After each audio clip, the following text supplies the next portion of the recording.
नमस्कार देवियों और सज्जनों, एक बार फिर से व्यालोक वाणी पर आपका स्वागत है। और इसमें चूंकि हम नई नई तरकीबें कर रहे हैं और इसका प्रचलन जो प्रचलित फॉर्मेट है उससे आगे बढ़ रहे हैं। हमारे साथ एक बार फिर से अवनीश भाई हैं और हम लोग बातचीत करेंगे। इसमें ना तो मैं सवाल पूछूंगा ना अवनीश भाई सवाल पूछेंगे, हम लोग बातचीत करेंगे। और बातचीत का केंद्र बिंदु एक बार फिर से अवनीश भाई, आपका प्यारा दुलारा, मेरा प्यारा दुलारा विषधर राहुल है। ये व्यक्ति ऐसा है जिसको इस देश की संसद तक में नहीं होना चाहिए। लेकिन आप जानते हैं दर्शकों, अभी मुद्दा क्या है? अभी मुद्दा यह है कि 15 अगस्त को जब लाल किले की प्राचीर से प्रधानमंत्री देश को संबोधित कर रहे थे तो इसको 5वीं पंक्ति में बिठाया गया।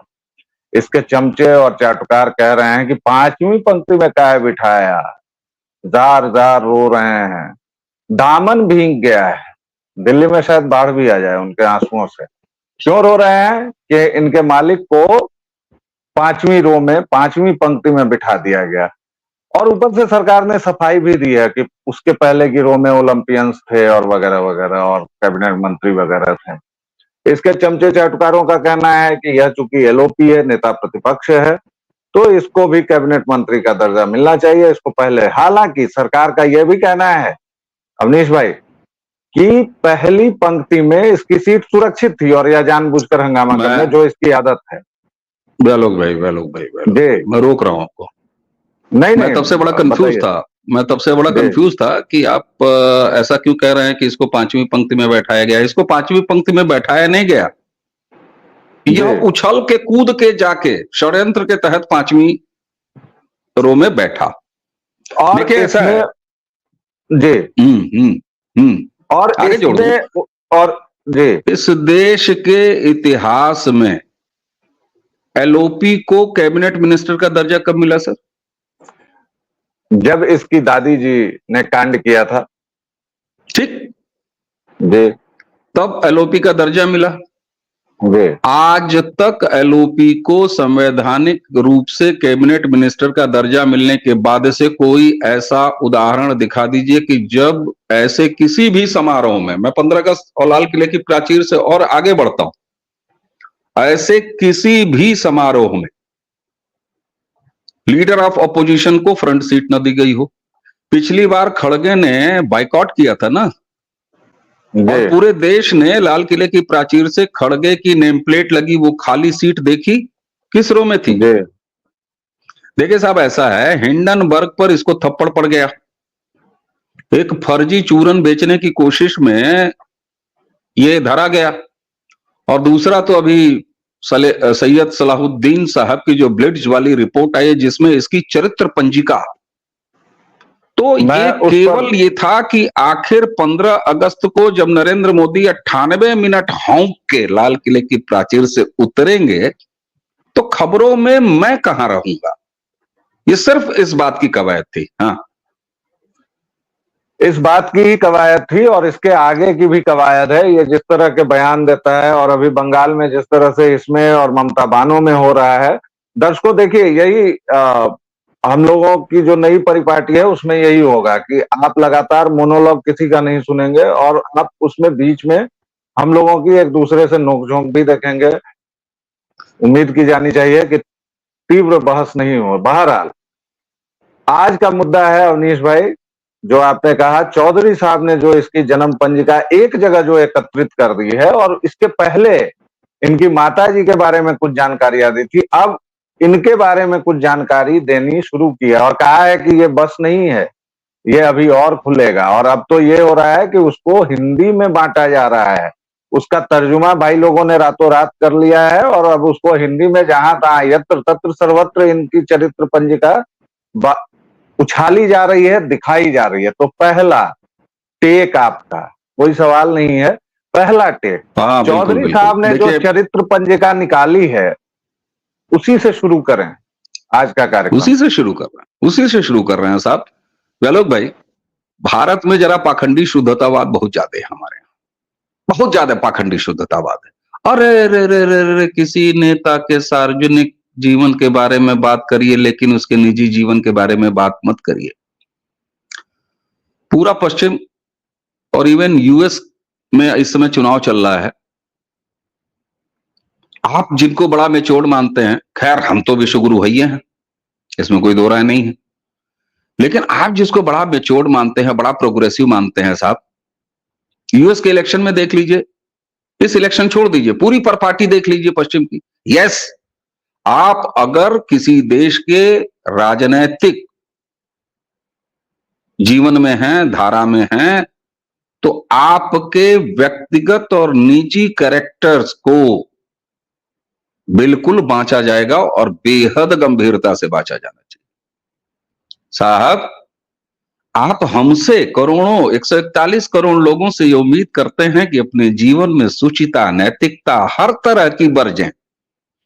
हम अगर कोई ऊट पटांग काम अगर इस तरह के निजी रिश्तों में एक नागरिक के तौर पर कर लें, तो आपने 75 ठो कानून बना रखा है और हमारी जमानत नहीं होगी, हम नाक रगड़ के मर जाएंगे। एक सिपाही हमारे पिछवाड़े पर जो डंडा लगाएगा और समाज हमको कहेगा तुम कैरेक्टरलेस हो और तुम इस देश के लीडर ऑफ अपोजिशन हो, तुम्हारी पार्टी ने 65 साल राज किया है, तुम्हारी मां ने रिमोट से सरकार चलाई है।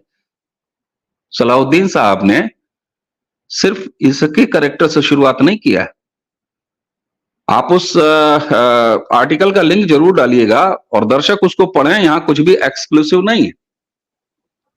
और अब एक बार फिर सलाउद्दीन साहब आज सुबह ही एक्स प्लेटफॉर्म पर उसी गरजने वाले अंदाज से फिर प्रस्तुत हैं और अपनी उसी रिपोर्ट को बाकायदे हिंदी में इंट्रो लिख के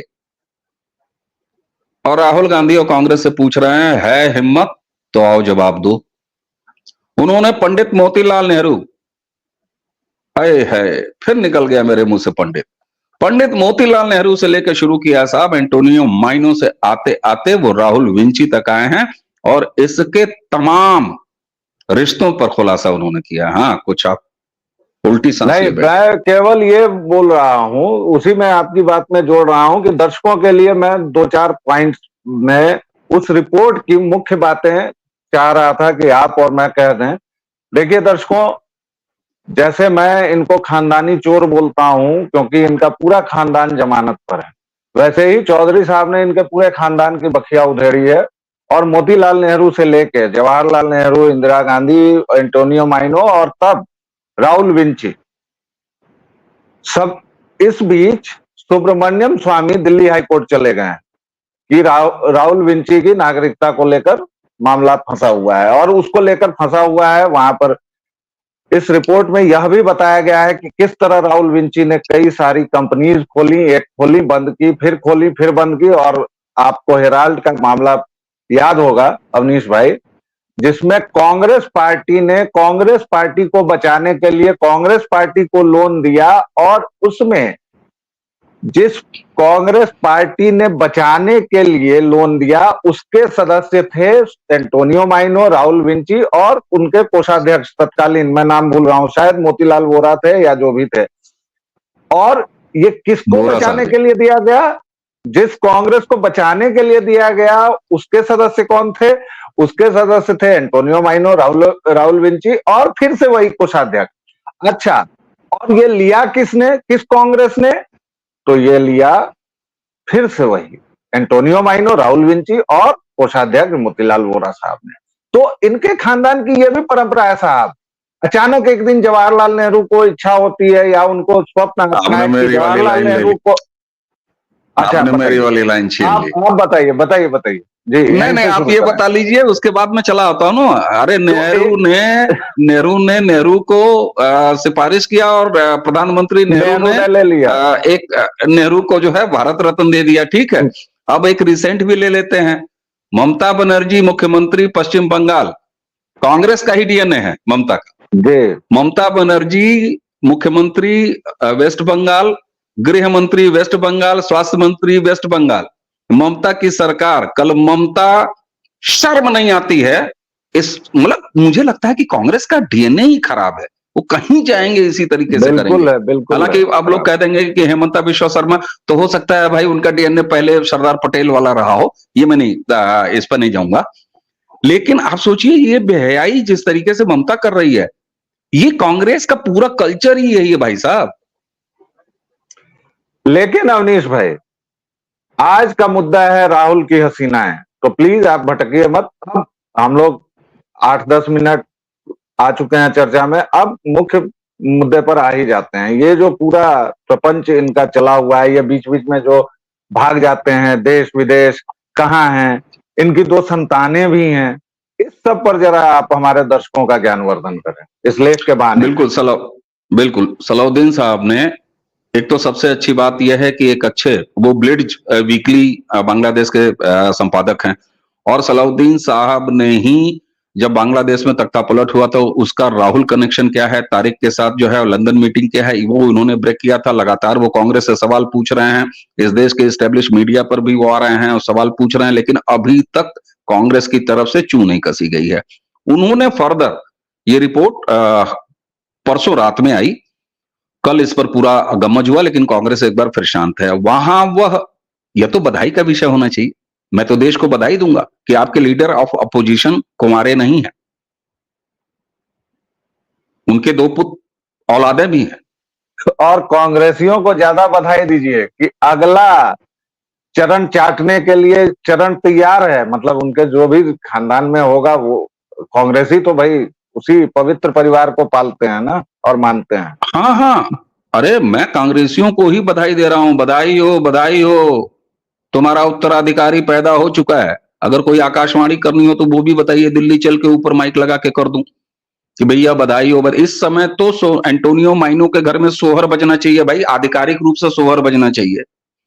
हर कांग्रेसी को इस समय सोहर गाना चाहिए। वो जो एक आती है कंटाइन महिला, क्या नाम है उसका, वो जो एक रात पहले पत्रकार थी और अगले दिन जो है वो कांग्रेस की नेता बन गई, सुप्रिया। उसको तो इस समय पैरों में घुघरू बांध के और ये छनन छनन छनन छनन करना चाहिए भाई, बधाई गाओ ना। राइट। यह देश, अपना देश व्यालोक भाई, उस सनातनी मूल्यों का है, अपना समाज उस सनातनी मूल्यों का है ना, कि किसी को रणुआ देखना नहीं चाहता। अरे औलाद है तो इससे खुशी की क्या बात है भाई। राइट। तुम ही ना गिनाते हो कि नेहरू जी, हमारी दादी, हमारे पापा, अरे तो तुम्हारा बेटा, तेरा बेटी, अब इसको भी ओन करो। हाँ, जब तक ये नहीं हो रहा था तब तक तो उस बेचारे भांजे को जबरदस्ती उसमें गांधी या क्या जोड़ के उसको बनाने की कोशिश की जा रही थी। आपको याद होगा तो रेहान वाड्रा को कुछ गांधी वांधी टाइटल दे दिया गया है और 1-2 रैली वैली में भी लाया गया। लेकिन अब तो बिना मतलब बताइए, अब तो सुपुत्र आ गए हैं। मैं सही बताऊं, दादी श्री एंटोनियो माइनो पर ये बहुत बड़ा सवाल है कि वो अपने बेटे के बच्चों को ओन क्यों नहीं कर रही हैं, स्वीकार क्यों नहीं कर रही हैं, देश के सामने ला क्यों नहीं रही हैं। अब ये बात राहुल गांधी से आगे निकल गई, इसलिए कि राहुल गांधी के पास महिलाएं बहुवचन में हैं इस रिपोर्ट के हिसाब से, और ये व्यक्ति सबकी जाति पूछता था ना, तो हम तो इसके परिवार अभी पूछ रहे हैं भाई, और वो भी ब्लिट्ज के हवाले से पूछ रहे हैं। लेकिन यहां पर शर्म आती है भारतीय मीडिया पे, और आनी भी चाहिए। जो काम उनका है वो हम और व्यालोक भाई बैठ के कर रहे हैं, और बांग्लादेश के एक संपादक की रिपोर्ट के हवाले से कर रहे हैं। व्यालोक भाई, यह पूरा विषय ऐसा है कि जिस पर मुझे नहीं लगता कि हम लोग 10, 15, 20 मिनट की चर्चा करेंगे। इस पर एक सीरीज चर्चा होनी चाहिए। और एक चीज, आप तो अनुभवी पत्रकार हैं साहब, फॉलो अप स्टोरीज आनी चाहिए। ये केवल एक इंट्रोडक्टरी चर्चा मानी जाए, और अभी पिछले 48 घंटों में इस देश में इसका कितना संज्ञान लिया गया है, शर्म इस पर करने की आवश्यकता है। बिल्कुल आवश्यकता है, बिल्कुल आवश्यकता है। और आपने जब कहा कि भारतीय मीडिया को अपने गिरेबान में झांकने की और शर्म करने की जरूरत है, तो जाहिर तौर पर चूंकि मीडिया का एक हिस्सा हम भी हैं, आप भी हैं, तो हमें भी शर्म ना आए, इसलिए हम लोग ये करने बैठे हैं। और हम लोग ये करेंगे, चाहे इसको कितना भी नकारने की कोशिश हो। लेकिन एक बात बड़ी अच्छी चली है साहब, ये जब से हमारी तकनीक का विस्फोट हुआ है और सोशल मीडिया आया है, तो चाहे न चाहे भी आपके सो कॉल्ड स्थापित मीडिया, आप जिसको कहते हैं, और मैं कहता हूं जो एंटरटेनमेंट चैनल्स हैं, उनको भी मजबूरी में ये सब चीजें दिखानी पड़ती हैं। तो ये इंट्रोडक्टरी चैनल ही है दर्शकों, ये इंट्रोडक्टरी ही हमारी बातचीत है। इसमें हम केवल राहुल की हसीनाओं पर चर्चा कर रहे हैं। इसके अलावा राहुल की कंपनियों पर चर्चा करनी पड़ेगी। इसके अलावा राहुल के देश विरोधी जो अभियान है उस पर हम चर्चा करेंगे, और ये सीरीज पहली है उसमें। अवनीश भाई। बिल्कुल बिल्कुल। और आपने कहा कि ये जिम्मेदारी हम लोगों को भी निभानी चाहिए, तो मैं इस पर आप कहें तो आपकी इजाजत से गर्व कर सकते हैं कि इस देश के विजुअल मीडिया जब मैं कह रहा हूं तो वो आपके सेक्टर 16 वाली मीडिया, और उसमें इंक्लूडिंग ये पूरा जो जिसको मैं जन मीडिया कहता हूं, जो यूट्यूब पर सक्रिय मीडिया है, उसमें सलाउद्दीन साहब की ब्लिट्ज की इस रिपोर्ट पर सबसे पहले आपके अपने प्लेटफॉर्म प्रारब्ध ने कल शाम 6 बजे इस पर पहली चर्चा, इंट्रोडक्टरी चर्चा की। और मुझे संतोष है इस बात का कि उसके बाद यूट्यूब के ही कुछ और प्लेटफॉर्म्स ने भी इसको उठाया है। कम से कम 4 या 5 नाम मेरे पास आ चुके हैं जहां इस पर चर्चा की गई है। मलयालम की एक टीवी चैनल ने, उसने भी इस घटना पर बात की है, इस रिपोर्ट पर बात की है। तो हमने आपसे वही कहा ना कि 48 घंटे हो चुके हैं, और अभी हमारे यहां होता क्या है ना कि तुरंत दागो और भागो। अरे क्यों दागो और क्यों भागो भाई? इतने साल का कैरेक्टर, वो भी इतना ढीला कैरेक्टर का मतलब समझ रहे हो? उसको समेटने भाई, जो रस्सी ऐसे लटकी हो उसको समेटने में थोड़ा सा और समय लगेगा ना। आप कैसे 20 मिनट में समेट लेंगे? इसलिए मैं तो दर्शकों से आग्रह करूंगा और आपसे निवेदन करूंगा कि आप डिस्क्रिप्शन में डालें उस आर्टिकल के लिंक को, दर्शक पढ़ें। हम ये कुछ नहीं चाहते कि हम सबसे पहले बताएं आपको तभी आप जानें, आप उसको पढ़ लीजिए, और पढ़ने के बाद जब हम आगे इसका और डिस्कशन करेंगे तो उसका मिलान करिए, और फिर देखिए कि हम जो ओपिनियन बना रहे हैं क्या आप उससे सहमत हैं। और आप सभी दर्शकों को, श्रोताओं को मैं बता दूं कि इसमें प्रारब्ध ने जो पहली चर्चा की है, हम उसका भी लिंक है, उसको भी आप देखिए। इसके साथ वो आर्टिकल आप खुद पढ़िए और पढ़वाइए भी लोगों को। और आप ये देखिए कि एक व्यक्ति जो नेता प्रतिपक्ष है वह कैरेक्टर का कितना ढीला है, वह व्यक्ति जमानत पर है, इसको भी याद रखिएगा। और यह भी याद रखिएगा कि वह व्यक्ति पीएम बनने के मंसूबे पाले हुए है। इसके साथ अवनीश भाई, आपका क्लोजिंग रिमार्क्स आराम से, और उसके बाद हम लोग इस चर्चा को, इंट्रोडक्टरी चर्चा को यहां बंद करेंगे। बिल्कुल, मैं क्लोजिंग रिमार्क की बजाय इसको ओपनिंग रिमार्क कहना पसंद करूंगा व्यालोक भाई।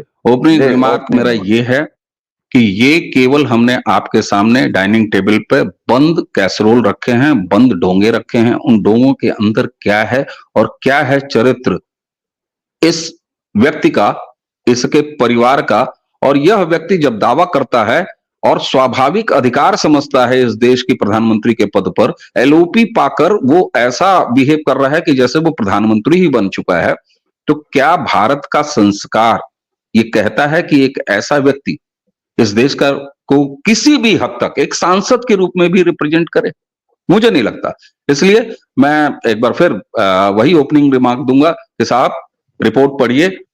जिन्हें तकलीफ है इंग्लिश, मैं किसी के ज्ञान को चैलेंज नहीं कर रहा, लेकिन जिन्हें तकलीफ है, आपने ही कहा कि बहुत सारे तर्जुमा, बहुत सारे अनुवाद लोगों ने स्वतः करना शुरू कर दिया है। कल जब हमने ये चर्चा की, हमारे ही लिंक पर आप जाएंगे तो आपको बहुत सारे कमेंट में ही उसके पूरे हिंदी अनुवाद मिल जाएगा।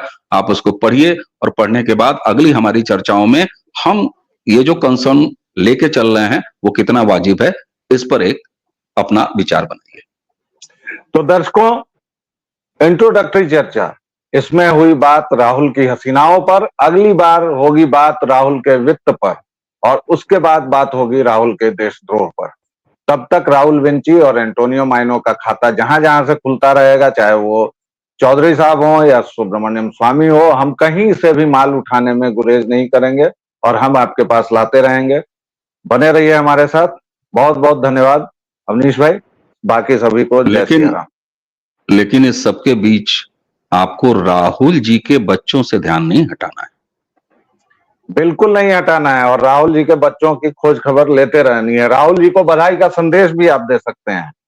उनके मैंने दे दिया है ट्विटर सर। हैंडल पर जाइए, उनके एक्स हैंडल पर जाइए और उनको बधाई दीजिए। उनको कहिए कि अब कम से कम छठी का भोज वो खिला दें, भले ही उनके बच्चे पार्टी 12, मांगिए, 15, 16 साल के हो गए, पार्टी मांगिए। पार्टी मांगिए, तो सत्यनारायण बाबा के प्रसाद का वो प्रसाद मांगिए, चरणामृत मांगिए और कहिए भैया लाओ, हमें भी मौका दो, हम भी झुंझुना बच्चे को भेंट करना चाहते हैं। जी हाँ, मैं गंभीरता से कह रहा हूं, मैं बच्चों को चांदी का झुंझुना भेंट करना चाहता हूं। मैं तो गोद में लेके बिल्कुल खिलाना भी चाहूंगा कि इनके परिवार ने हमारे देश पर 65 साल 67 साल राज किया। जी। तो दर्शकों, फिलहाल के लिए इतना ही, दीजिए हमें इजाजत। स्नेह और प्यार बनाए रखिए। जय सिया राम। जय जय सिया राम।